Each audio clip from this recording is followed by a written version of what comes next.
if you only had one piece of advice to give fathers, what would it be? You know what? I'll go with this, man, because we were just talking about kind of the work-life balance, ambition versus love and TIME. Okay. I feel like it's connected, and I truly believe this. And I learned this lesson from Hal Moore, right? Okay. He retired as Brigadier General Hal Moore. Yep. He was Lieutenant Colonel Hal Moore in Vietnam. The Right. movie We Were Soldiers, played by Mel Gibson, plays Colonel Hal Moore. And an amazing warrior, amazing soldier, amazing leader, and also husband and father to, I believe, 5 young kids. I think so. He was Catholic, I think, right? Yep. Oh, yeah. Very religious, very Catholic. And he was asked at one point, how do you balance being a good soldier and a good family man? And his response, which I think was brilliant, was, I'd like to think that being good at the one makes me better at the other.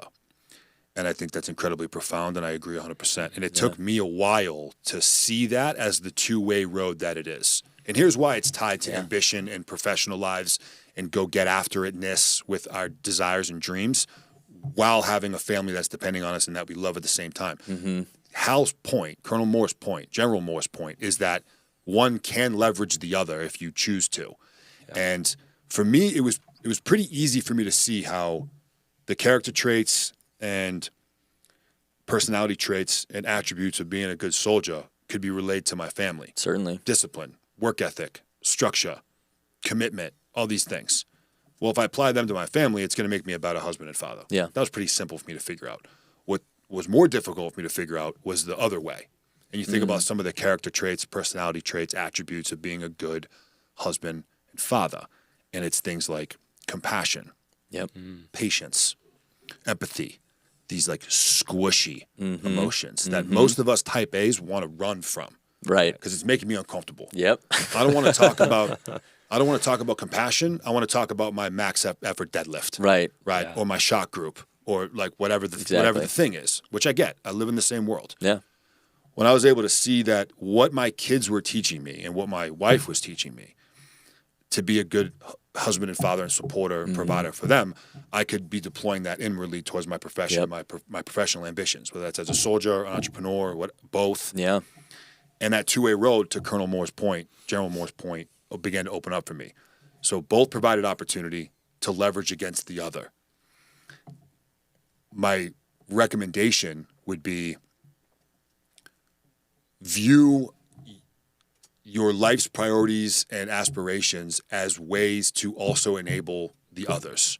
One becomes a fuel point and a bed of resources, a tool bag, a toolkit to deploy against the other. That's great. I'll tell you, it was difficult to do it, especially in the hyper type A world, but even in team life with these savage maniacs getting after it. Yeah.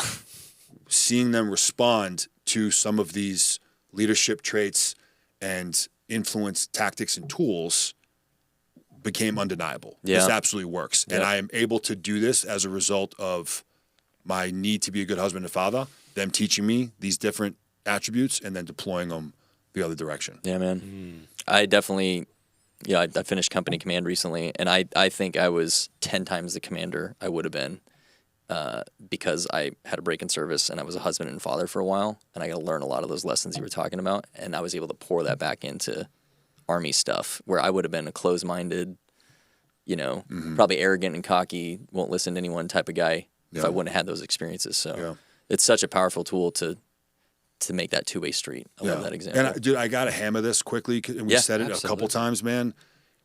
You can preach to the choir all day. If you don't live it by example, forget about it. Yeah. Forget about it. It is easy for us to get off the tablet and then you're on the phone 2 seconds later. Yeah. Right. And pay attention to what you're doing because they are. And that is how you are molding their minds. Right. Are they listening? Possibly.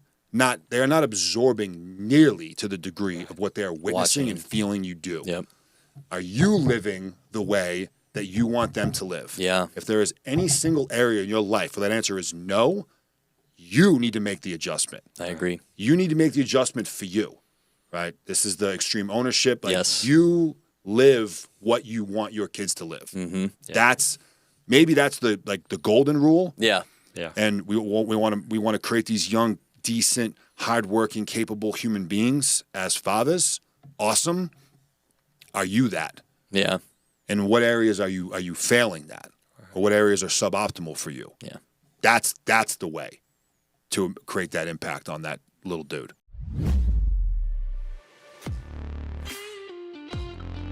Hey there. We hope you're enjoying this episode of the Present Fathers Podcast. Our mission is to reach as many men as possible and equip them to be excellent family leaders. We believe that by inspiring and equipping men, we can change bloodlines and positively impact our culture. You can join us on this mission and partner with us today by doing one of two things. First, go to your favorite podcast platform, whether that's YouTube videos or Apple or Spotify, Google, etc., and leave us a review. The way the algorithm works is that it really values reviews, and this helps promote our stories to get them out to more people. The second way you can help is by sharing your favorite episodes with friends and family. Help us get the word out so that we can make a difference in our culture. Thank you for watching, and we hope that you join us in our mission to change lives.